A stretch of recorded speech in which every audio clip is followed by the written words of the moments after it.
زمانہ جاہلیت کے اندھیروں کے بعد جب مدینہ منورہ نور ایمان سے جگمگا رہا تھا تو وہاں مختلف مذاہب اور قوموں کے لوگ رہتے تھے۔ ان میں یہودی بھی شامل تھے جو علم و دانش کے دعوے دار تھے اور اکثر اپنی کتابوں اور عقل کے ترازو سے اسلام کی حقانیت کو پرکھنے کی کوشش کرتے۔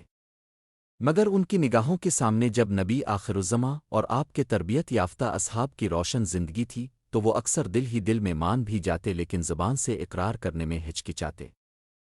انہی دنوں ایک یہودی عالم مشہور ہوا جو کہتا تھا کہ اگر مسلمانوں میں واقعی اللہ کی طرف سے بھیجے گئے سچے لوگ ہیں تو ان سے ایسے سوالات کیے جائیں جن کے جواب محض وحی کے علم والے ہی دے سکیں۔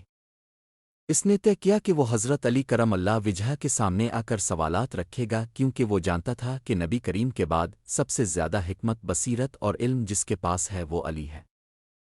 ایک دن یہودی مدینہ آیا، مسجد نبوی میں داخل ہوا، سلام کیا اور لوگوں سے کہا کہ میں تمہارے ایک بڑے عالم سے کچھ سوالات کرنا چاہتا ہوں۔ صحابہ نے اسے حضرت علی کی طرف رہنمائی کی۔ وہ علی کے قریب آیا، ادب سے بیٹھ گیا اور کہا کہ اے علی، میں نے سنا ہے کہ تمہارے نبی نے تمہیں علم کا دروازہ قرار دیا ہے۔ اگر یہ سچ ہے تو تم میرے سوالات کا جواب دو۔ حضرت علی مسکرائے اور فرمایا کہ پوچھو، جو چاہو سوال کرو۔ یہودی نے کہا کہ میرا پہلا سوال یہ ہے کہ وہ کون سی چیز ہے جو اللہ نے پیدا کی لیکن خود ہی دوبارہ نہیں بنائی؟ حضرت علی نے بغیر توقف فرمایا کہ وہ انسان کی عمر ہے جو ایک بار ملتی ہے اور دوبارہ واپس نہیں آتی۔ یہودی حیران رہ گیا کیونکہ یہی بات اس نے اپنی کتابوں میں پڑھی تھی۔ پھر اس نے دوسرا سوال کیا کہ وہ کون سی چیز ہے جو اللہ نے پیدا کی اور خود اسے بھی نہیں جانتا؟ حضرت علی نے فرمایا کہ وہ رزق ہے۔ اللہ نے ہر ایک کے لیے رزق مقرر کیا ہے مگر بندہ کب اور کہاں اس رزق کو پائے گا یہ اللہ کے علم کے پردوں میں ہے۔ یہ سن کر یہودی نے کہا کہ واقعی یہ بڑی حکمت کی بات ہے۔ اسی طرح یہودی سوال پر سوال کرتا گیا اور حضرت علی جواب دیتے گئے۔ اس نے پوچھا کہ وہ کون سی مخلوق ہے جو بغیر ماں باپ کے پیدا ہوئی؟ حضرت علی نے فرمایا کہ کئی ہیں، حضرت ادم، حضرت ہوا، حضرت صالح کی اونٹنی اور حضرت عیسیٰ۔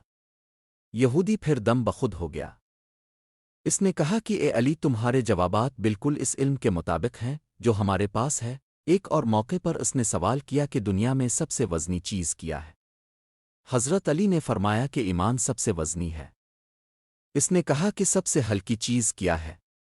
آپ نے فرمایا کہ نفاق سب سے ہلکا ہے۔ یہودی کے دل پر یہ باتیں تیر کی طرح لگتی گئیں۔ لوگ جمع ہو گئے اور حیرت سے یہ مکالمہ سنتے رہے۔ یہودی نے کہا کہ اچھا، مجھے یہ بتاؤ کہ وہ کون سا گھر ہے جس کا نہ در ہے نہ دیوار؟ حضرت علی نے فرمایا کہ وہ مچھلی کا پیٹ ہے جس میں حضرت انس ٹھہرائے گئے تھے۔ یہ سن کر یہودی نے اپنا سر جھکا لیا۔ حضرت علی کے جوابات صرف علم پر مبنی نہیں تھے بلکہ ان میں نور نبوت کی خوشبو اور قرآن کی روشنی جھلک رہی تھی۔ یہودی نے دل ہی دل میں تسلیم کر لیا کہ ایسا علم عام انسان کے پاس نہیں ہو سکتا۔ اس کے سوال ختم ہو گئے تو وہ ادب سے کھڑا ہوا اور کہا کہ اے علی، آج میرا دل گواہی دیتا ہے کہ تمہارا دین سچا ہے اور تمہارے نبی واقعی اللہ کے رسول ہیں۔ اس نے کلمہ پڑھا اور مسلمان ہو گیا۔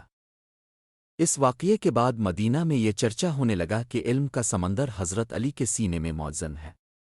ان کے جواب صرف عقل کو مطمئن نہیں کرتے تھے بلکہ دل کو بھی ایمان سے منور کر دیتے تھے۔